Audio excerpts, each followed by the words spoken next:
Share बाजार में आज 15 मई को कारोबार के दौरान जबरदस्त उलटफेर देखने को मिला। सेंसेक्स शुरुआती कारोबार में 500 अंकों तक लुढ़क गया था, लेकिन दोपहर बाद के कारोबार में बाजार ने अचानक जोरदार तरीके से वापसी की। सेंसेक्स एक समय 1400 अंकों तक उछल गया। कारोबार के अंत में भी 1200 अंकों की बढ़त के साथ सेंसेक्स 82,530 के स्तर पर बंद हुआ।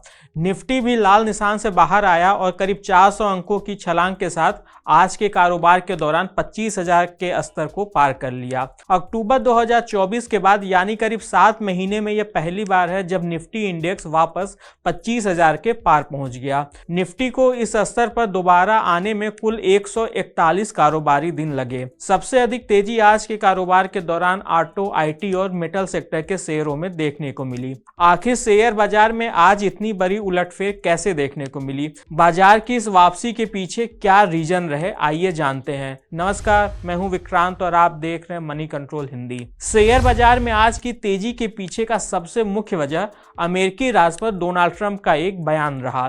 ट्रंप ने दावा किया है कि भारत ने अमेरिका को बिना कोई टैरिफ वाला एक ट्रेड डील करने की पेशकश की है। ट्रंप ने यह बयान कतर की राजधानी दोहा में बिजनेस लीडर के साथ एक बैठक के दौरान कहा। ट्रंप ने कहा कि भारत के बाजार में कुछ भी बेचना काफी मुश्किल काम है, लेकिन वे हमें अब एक ऐसा सौदा ऑफर कर रहे हैं जिसमें वे एक तरह से हमसे कोई भी टैरिफ नहीं वसूलने को तैयार हैं। न्यूज एजेंसी रॉयटर्स ने ट्रंप के इस बयान को कोट किया था। ट्रंप के इस बयान के आते ही शेयर बाजार में निवेशकों का सेंटिमेंट हाई हो गया, जिसके बाद मार्केट में तेज खरीदारी देखने को मिली। निवेशक अब इस बयान के बाद भारत और अमेरिका के बीच जल्द ही ट्रेड डील के ऐलान की उम्मीद कर रहे हैं। ट्रंप ने अप्रैल में भारत समेत कई देशों पर रेसिप्रोकल टैरिफ लगाने का ऐलान किया था। भारतीय सामानों पर अमेरिका ने 26% का टैरिफ लगाया था। ट्रंप के इस ऐलान के बाद शेयर बाजार में कई दिनों तक काफी भारी गिरावट देखने को मिली थी। हालांकि बाद में ट्रंप ने इन सभी टैरिफ पर 90 दिनों के लिए रोक लगा दी। भारत और अमेरिका की सरकार इस बीच लगातार बातचीत में लगी हुई है और अब ट्रंप के इस बयान के बाद बाजार उम्मीद कर रहा है कि इन दोनों देशों के बीच इस 90 दिनों की अवधि के भीतर ही ट्रेड डील फाइनल हो जाएगी। दूसरा मार्केट में तेजी का रीजन रहा क्रूड ऑयल के दाम में गिरावट। फ्यूचर्स ट्रेड में क्रूड ऑयल के दाम में गिरावट आई है। ग्लोबल मार्केट्स में कमजोर मांग के संकेतों के बीच गुरुवार को कच्चे तेल का वायदा भाव 137 रुपए गिरकर 5,264 रुपए प्रति बैरल पर आ गया। तेल की कीमतों में गिरावट को भारतीय इकोनॉमी के लिए अच्छा माना जाता है, क्योंकि भारत अपनी जरूरत का लगभग 75 से 80% क्रूड ऑयल विदेशों से ही खरीदता है। शेयर मार्केट में तेजी की तीसरी सबसे बड़ी वजह रही ब्याज दरों में कटौती की उम्मीद। रियल एस्टेट और मेटल सेक्टर की कंपनियों में आज ब्याज दरों की कटौती की उम्मीद से तेजी देखने को मिली।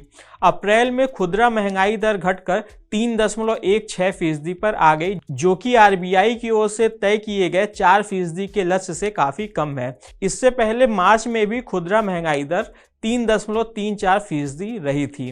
खुदरा महंगाई दर के अनुमानों से अधिक कम रहने से अब यह उम्मीद बढ़ रही है कि भारतीय रिजर्व बैंक अगले महीने जून में होने वाली बैठक के दौरान एक बार फिर से रेपो रेट में कटौती कर सकता है।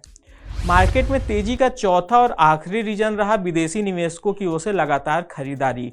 विदेशी संस्थागत निवेशक यानी कि एफआईआई लगातार भारतीय शेयर बाजार में शुद्ध खरीदार बने हुए हैं, जिससे कि मार्केट की तेजी को सपोर्ट मिला है। बुधवार को भी विदेशी निवेशकों ने करीब 931 करोड़ रुपए की खरीदारी की।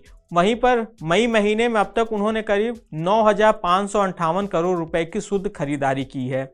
इन सभी कारणों से शेयर बाजार में आज तेजी को सपोर्ट मिला। ये थे वे 4 रीजन जिसके चलते आज शेयर मार्केट में तेज उलटफेर देखने को मिला। अब जानते हैं कि मार्केट की आगे की चाल को लेकर एक्सपर्ट्स का क्या कहना है। HDFC सिक्योरिटीज के senior technical research analyst Nagaraj Setty ने बताया कि टेक्निकल चार्ट पर निफ्टी का ओवरऑल ट्रेंड अभी भी पॉजिटिव दिख रहा है और अब इसके लिए ऊपर की ओर अगला टारगेट 25,250 और उसके बाद 25,500 है। वहीं पर नीचे की ओर निफ्टी के लिए 24,800 का लेवल तत्काल सपोर्ट के रूप में काम कर सकता है। आज के इस खास वीडियो में बस इतना ही।